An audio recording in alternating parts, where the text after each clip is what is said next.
श्री स्वामी समर्थ. स्वामी महाराज तुमच्या सर्व चांगल्या इच्छा पूर्ण करो ही स्वामींच्या चरणी प्रार्थना करते आणि आजच्या या नवीन व्हिडिओला सुरुवात करते. 9 ऑगस्ट वार शनिवार या दिवशी आलेली आहे नारळी पौर्णिमा, ज्याला आपण श्रावण पौर्णिमा किंवा रक्षाबंधन या नावाने देखील ओळखत असतो.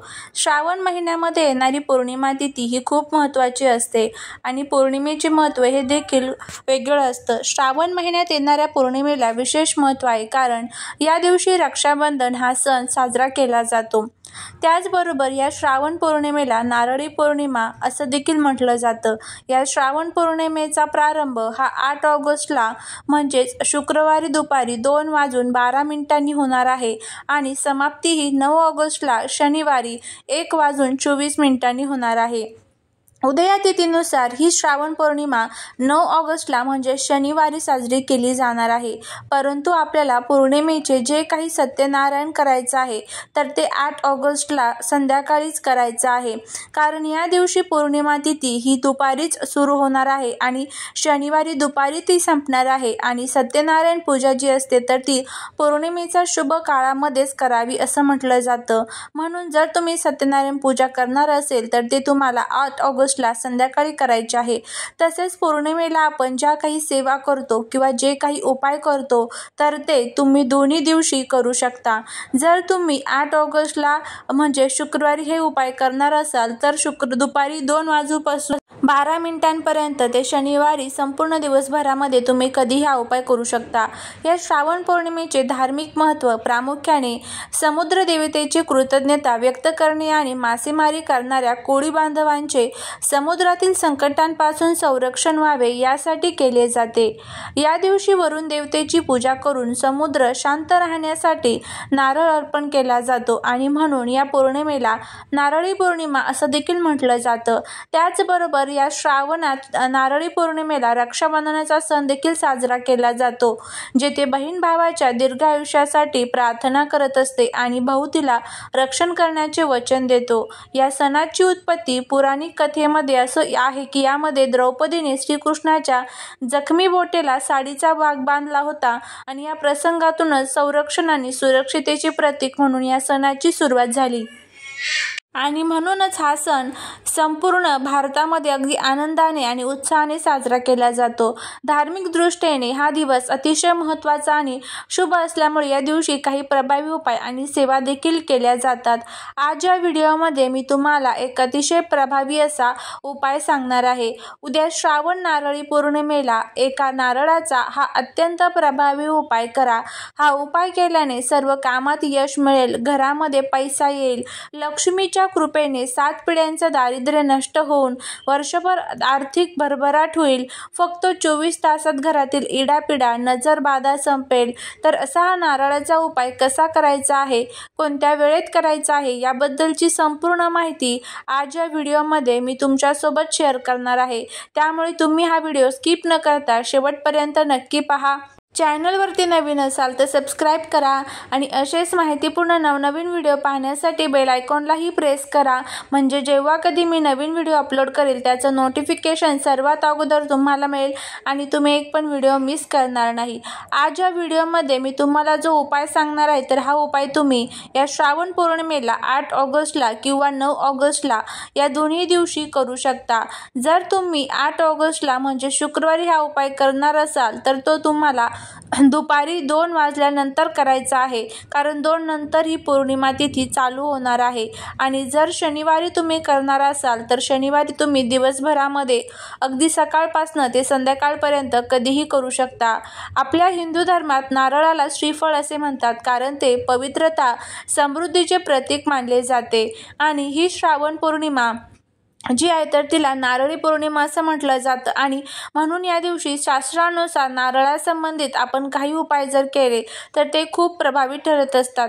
कोणतेही शुभ कार्य, पूजा किंवा विधी असेल तर त्याची सुरुवात नारळ फोडूनच केली जाते, कारण ही नकारात्मक ऊर्जा नष्ट करते आणि कार्यांची सुरुवात जी आहे तर ती यशस्वीरित्या होत असते. नारळाचा प्रत्येक भाग हा पूजेमध्ये वापरला जातो, म्हणून याला कल्पवृक्ष असं म्हटलं जातं. देवाला नारळ अर्पण करणे म्हणजे हा एक खूप महत्त्वाचा भाग आहे, कारण देवाप्रती असलेली श्रद्धा, कृतज्ञता ही व्यक्त होत असते. जर तुम्हाला कोणत्याही कामामध्ये यश मिळत नसेल, भरपूर दिवसांपासून तुमची महत्त्वाची कामं अडलेली असेल, बऱ्याच वेळा असं होतं की आपलं खूप महत्त्वाचं काम असतं, आपण ते काम पूर्ण होण्यासाठी अगदी 100% प्रयत्न करत असतो, परंतु ते काम आपल्याकडनं पूर्ण होत नाही. त्या कामामध्ये सतत अडथळे येतात. तर अशी प्रत्येक अडलेली कामे पूर्ण होण्यासाठी हा उपाय खूप प्रभावी मानला जातो. तसेच तुम्हाला सतत पैशांच्या आर्थिक अडचण येत असेल, कष्ट आणि मेहनत करून सुद्धा तुमच्याकडे पैसा येत नसेल, पैसा कमवण्यासाठी तुम्हाला सतत पैशाच्या मागे पळावं लागत असेल, तुमच्या कष्टाला आणि मेहनतीला यश मिळत नसेल किंवा तुमच्याकडे पैसा येतो परंतु तो तुमच्यासाठी टिकत नाही, काही ना काही कारणाने घरातून निघून जात असेल, यामुळे तुमच्यावर एखादं कर्ज झालेलं असेल, त्या कर्जातून तुम्हाला लवकरात लवकर मुक्तता हवी असेल, तुमच्या कष्टाला आणि मेहनतीला भरपूर यश मिळावं असं वाटत असेल, तर हा उपाय तुम्ही नक्की करा. हा उपाय जर तुम्ही या श्रावण पौर्णिमेला केला तर तुमच्या घरातील 7 पिढ्यांची दरिद्रता ही नष्ट होईल, घरात अखंड लक्ष्मी वास करेल. व्हिडिओमध्ये मी तुम्हाला नारळाचे 3 उपाय सांगणार आहेत. हे 3ही उपाय आपल्याला या श्रावण पौर्णिमेला करायचे आहेत. पहिला उपाय जो आहे तर तो करण्यासाठी तुम्हाला या दिवशी सकाळी लवकर उठायचं आहे, स्वच्छ स्नान करायचं आहे, त्यानंतर आपल्याला देवघरातील देवांची विधिवत पूजन करून घ्यायचं आहे. धूप, दीप, अगरबत्ती लावून तुम्हाला वातावरण हे प्रसन्न करायचं आहे आणि यानंतर तुम्हाला हा उपाय करायचा आहे. उपाय तुम्ही सकाळी केला तरीही चालेल, दिवसभरामध्ये कधीही करू शकता. उपाय करण्यासाठी तुम्हाला एक नारळ घ्यायचा आहे, ज्यामध्ये पाणी असेल असा तुम्हाला नारळ घ्यायचा आहे. नारळ घेताना तुम्हाला कोणी तो ओटीमध्ये दिलेला, भेट म्हणून दिलेला किंवा पूजेमध्ये वापरलेला असा नारळ तुम्हाला घ्यायचा नाही. तुम्ही स्वतःच्या पैशातून हा नारळ खरेदी करून आणायचा आहे. यानंतर तुम्हाला थोडंसं कुंकू घ्यायचं आहे, कुंकवामध्ये पाणी टाकायचं आहे, त्याचा गंध तयार करून तुम्हाला त्या नारळावरती एक स्वास्तिक काढायचा आहे आणि त्या स्वास्तिकच्या खाली तुम्हाला श्री हा जो शब्द लिहायचा आहे, श्री हा शब्द असा लिहायचा आहे. हे तुम्हाला स्क्रीनवरती दिसतच असेल, तर हा श्री तुम्हाला लिहायचा आहे. त्याचबरोबर हे नारळ तुम्हाला एका लाल कपडा घ्यायचा आहे आणि लाल किंवा पिवळा कपडा घ्यायचा आहे, त्या आपल्या देवघरासमोर अंथरायचा आहे, त्यावर हा नारळ तुम्हाला ठेवायचा आहे. ठेवताना नारळाची शेंडी ही देवांकडे असेल अशा पद्धतीने हा नारळ ठेवायचा आहे. यानंतर नारळाला हळदी, कुंकू, अक्षदा, फुले अर्पण करायची आहेत. धूप, दीप, अगरबत्ती तुम्हाला ओवाळून घ्यायचं आहे. यानंतर तिथेच देवघरासमोर बसून तुम्हाला एक वेळा श्री सुक्तमचं पठण करायचं आहे, एक वेळा व्यंकटेश स्तोत्रमचं पठण करायचं आहे आणि 16 वेळेस तुम्हाला लक्ष्मी गायत्री मंत्राचं पठण करायचं आहे आणि 16 वेळा तुम्हाला कमलात्मक मंत्राचं पठण करायचं आहे. यानंतर हा नारळ तुम्हाला त्या लाल किंवा पिवळ्या रंगाच्या कपड्यामध्ये बांधून घ्यायचा आहे आणि काही वेळासाठी ते तसंच तुम्हाला तुमच्या देवघरामध्ये ठेवायचं आहे. काही वेळानंतर तो नारळ तिथून उचलायचा आहे आणि आपल्या मुख्य प्रवेशद्वारावरती तुम्हाला बांधायचा आहे. बाहेरच्या साईडने बांधला तरीही चालेल आणि आतल्या साईडने बांधला तुम्ही तरीही चालेल. तुम्ही बऱ्याच जणांच्या घरी गेल्यानंतर त्यांच्या मुख्य प्रवेशद्वारावरती एखाद्या कपड्यामध्ये नारळ हा बांधलेला बघितलेलाच असेल, तर हा नारळ जो आहे तर तो पौर्णिमेलाच बांधला जातो, कारण नारळ जे आहे तर ते आपल्या घराची लक्ष्मी रूप मानले जाते आणि पौर्णिमा ही तिथी देवी लक्ष्मीला समर्पित असते. जेव्हा असा नारळ आपण अभिमंत्रित करून मुख्य प्रवेशद्वारावरती बांधत असतो, तेव्हा देवी लक्ष्मी ही स्वतःहून आपल्या घराकडे आकर्षित होत असते आणि स्थायी स्वरूपामध्ये ती आपल्या घरामध्ये वास करत असते. यामुळे आपल्या घरातील प्रत्येक सदस्याला प्रत्येक क्षेत्रामध्ये यश मिळत असते. घरामध्ये असणाऱ्या आर्थिक समस्या या दूर होतात, घरातील गरिबी, दरिद्रता ही सुद्धा निघून जाते आणि वर्षभर आपल्या कुटुंबाची भरभरून प्रगती होत असते.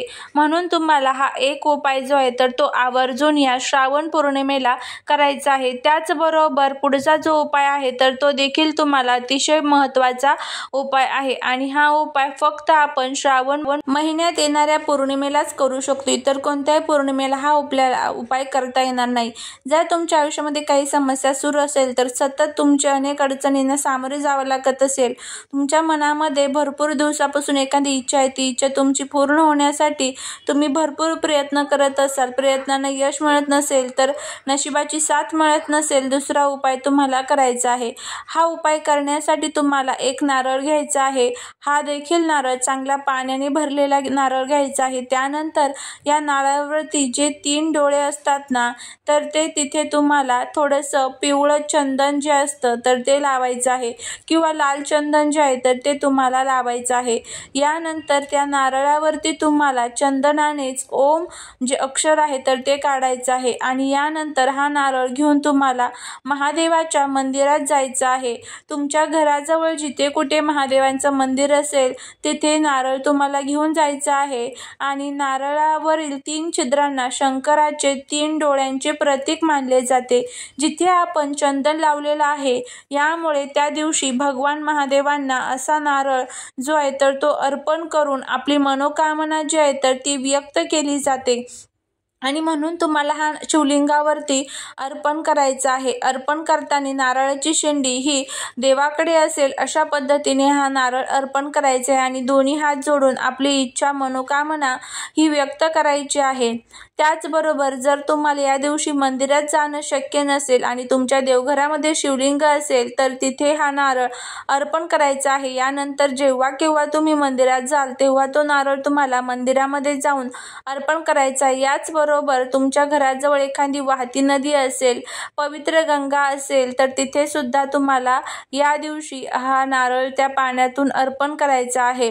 बघा, या दिवशी समुद्राची पूजा केली जाते. आपल्याजवळ समुद्र तर नाही, परंतु वरुण देवतांना प्रसन्न करून घेण्यासाठी, त्यांच्या कृतज्ञता व्यक्त करण्यासाठी जिथे कुठे तुम्ही तिथे असाल तर तिथे एखादी पवित्र नदी गंगा असेल तर तिथे एक नारळ आवर्जून अर्पण करा.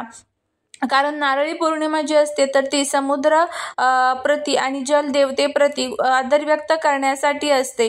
त्यामुळे असा हा नारळ जो आहे तर तो अर्पण करावा. त्याचबरोबर या दिवशी तुम्हाला तुमच्या घरामध्ये संध्याकाळी कर्पूर होम देखील करायचा आहे. हा कर्पूर होम तुम्ही शुक्रवार किंवा शनिवार संध्याकाळी करायचा आहे. कर्पूर होम करण्यासाठी एक नारळ घ्यायचा आहे. त्यावर तुम्हाला 7 भीमसेनी कापरच्या वड्या ठेवायच्या आहेत आणि हा नारळ प्रज्वलित करून तुम्हाला म्हणजेच कापूर प्रज्वलित करून श्री स्वामी समर्थ श्री स्वामी समर्थ या मंत्राचा जप करायचा आहे. जोपर्यंत कापूर जळत आहे तोपर्यंत जळून द्यायचा. त्यानंतर तुम्हाला कापूर शांत झाला की नंतर एक तो नारळ जो आहे तर तो घ्यायचा आहे. तुम्ही एखाद्या पिशवीमध्ये बांधून पुढच्या पौर्णिमेला तो ठेवू शकतात किंवा अमावस्येला पुन्हा तो ठेवू शकतात आणि पौर्णिमा अमावस्येला तुम्ही कर्पूर होम आहे तर तो त्यावरती परत करू शकता. आता जर तुम्हाला हा नारळ ठेवायचा नसेल घरामध्ये, तुम्ही जर पुढच्या पौर्णिमेला परत नवीन नारळ घेणार असाल तर तो तुम्ही वाहत्या पाण्यामध्ये विसर्जित करा. अशा पद्धतीने तुम्हाला हा जो उपाय आहे तर तो करायचा आहे. अगदी साधा सोपा आहे, तुम्ही करून बघा, नक्कीच तुम्हाला याचा फायदा होईल. झालेली सेवा ही महाराजांच्या चरणी रुजू करते. व्हिडिओ जर आवडला तर लाईक, शेअर आणि सबस्क्राईब करा. श्री स्वामी समर्थ.